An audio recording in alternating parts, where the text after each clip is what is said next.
applause. Great River Arts hosting tonight. Woo! Yeah. Hey.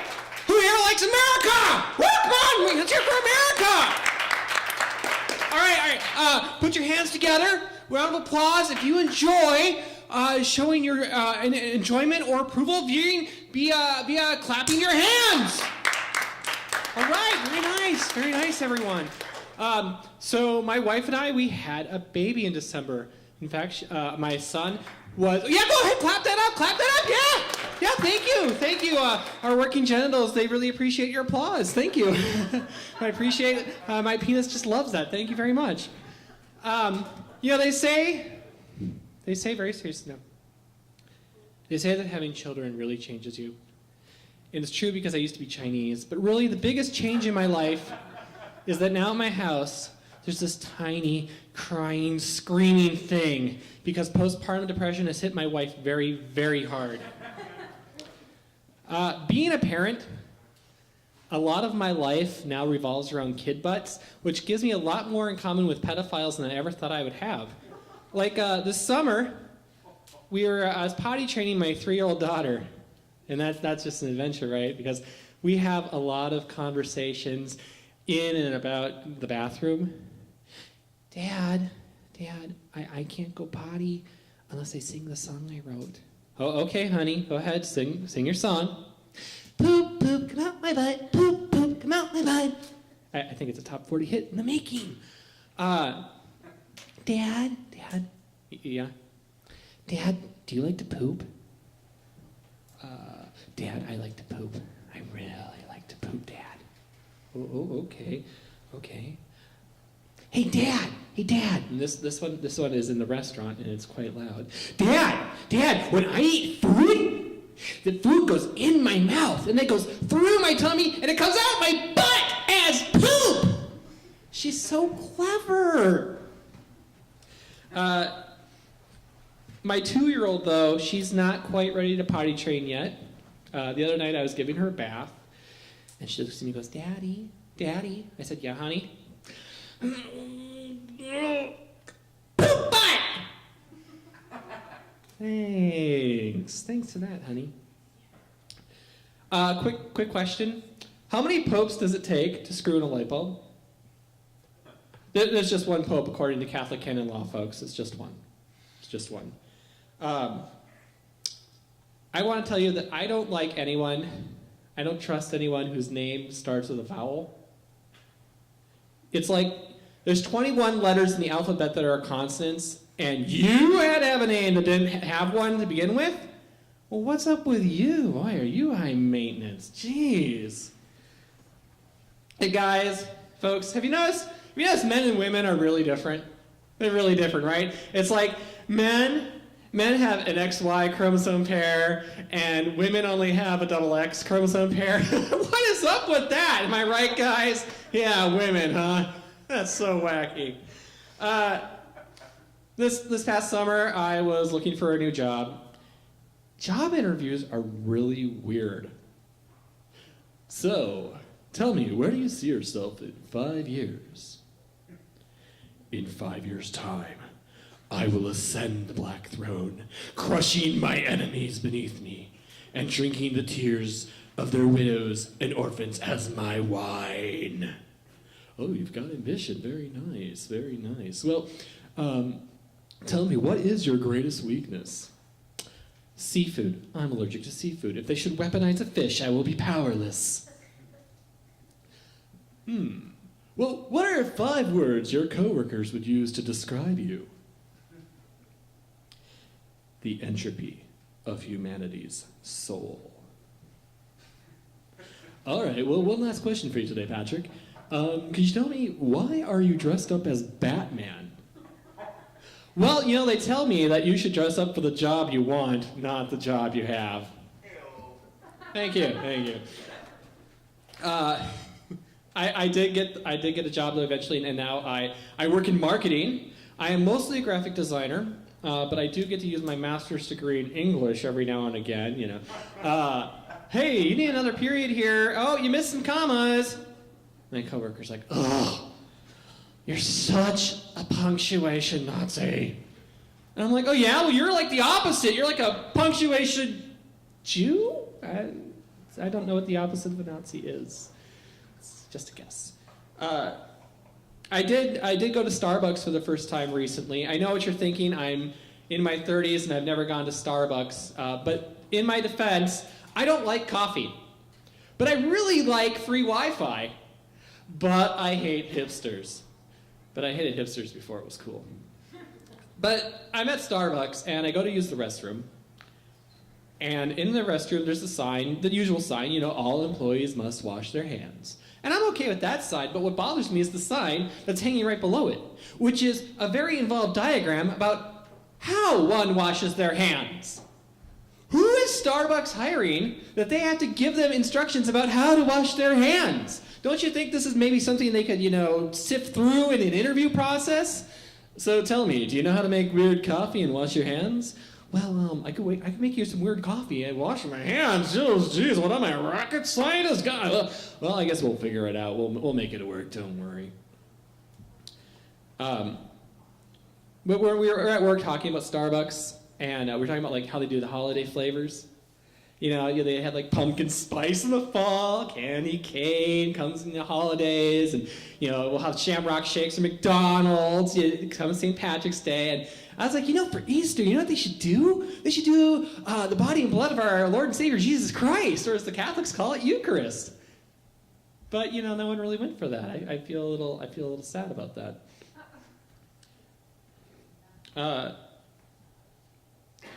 I want to talk about urinals. And I know what you're thinking, urinals, well, what's the big deal? If you're a woman, going to the bathroom for you is so much better, right? Because you get to sit down. Men, we're expected to stand up and pee. Now look, I got 4 kids, okay? The only break I get from those little monsters is when I go to the bathroom. I am sitting down. That might be the only time I get to sit down by myself in relative quiet all day. Is if I sit down when I pee. But men, no, we're expected to stand at the urinal. Stand at the urinal. I think it's only fair, I think there should be urinals for women. You know, like some sort of like NASA suction device maybe. I think that's it. I think if we're really ever going to break through any kind of glass ceilings, we need to break through the glass urinal.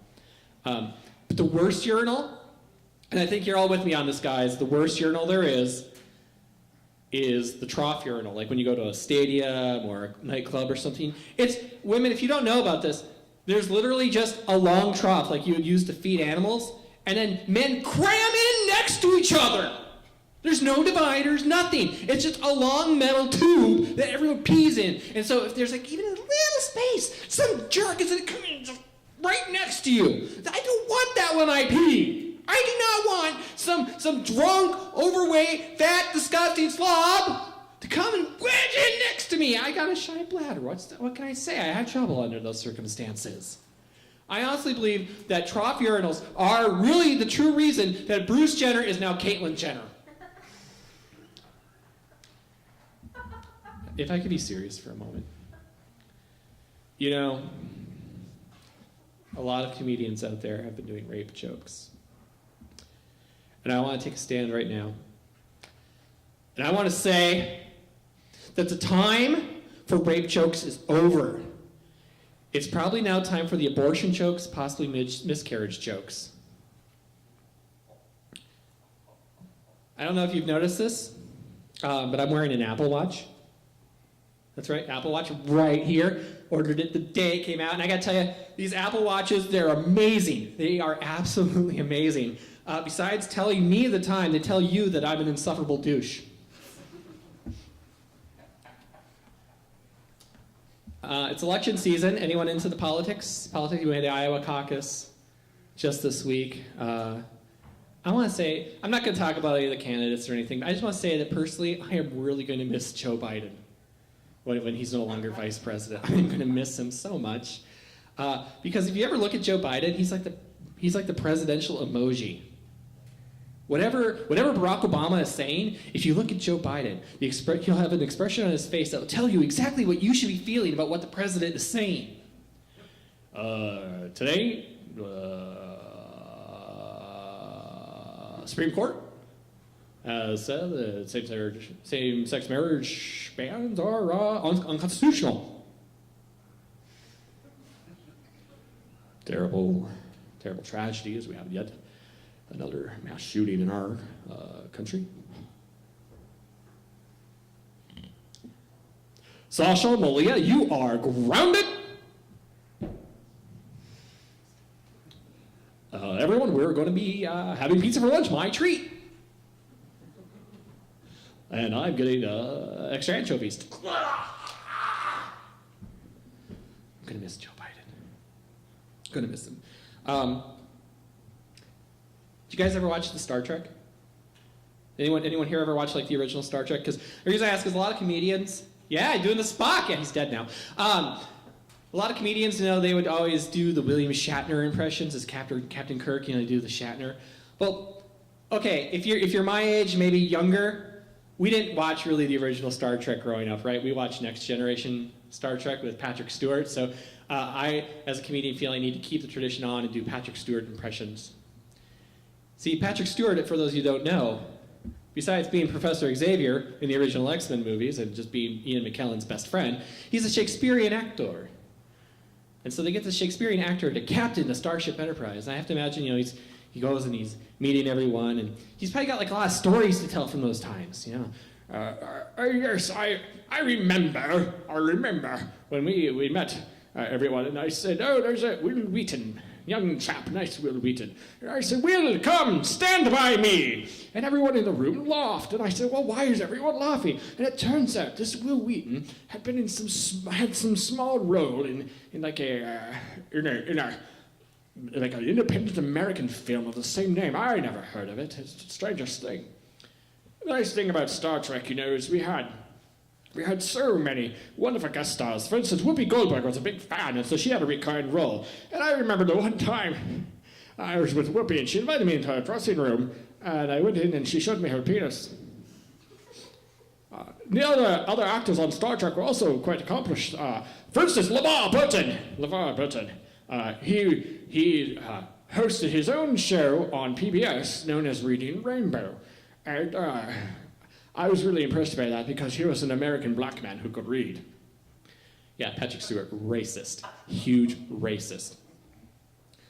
Speaking of racist, I would like to end my set tonight with some racist jokes. Yeah! Thank you. Hey, how many racists does it take to screw in a light bulb? 2.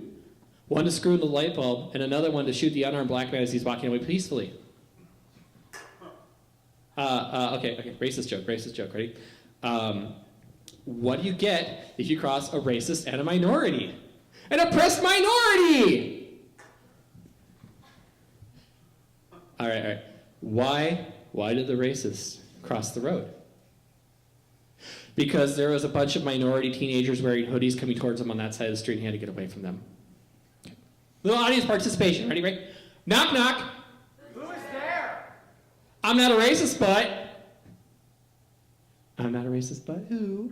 I'm not a racist, but everyone in an ethnic group different than mine is bad. All right, let's do a little remix for my last joke. Why did the racist cross the road? To get to the Donald Trump rally on the other side. Thank you so much. Thank you.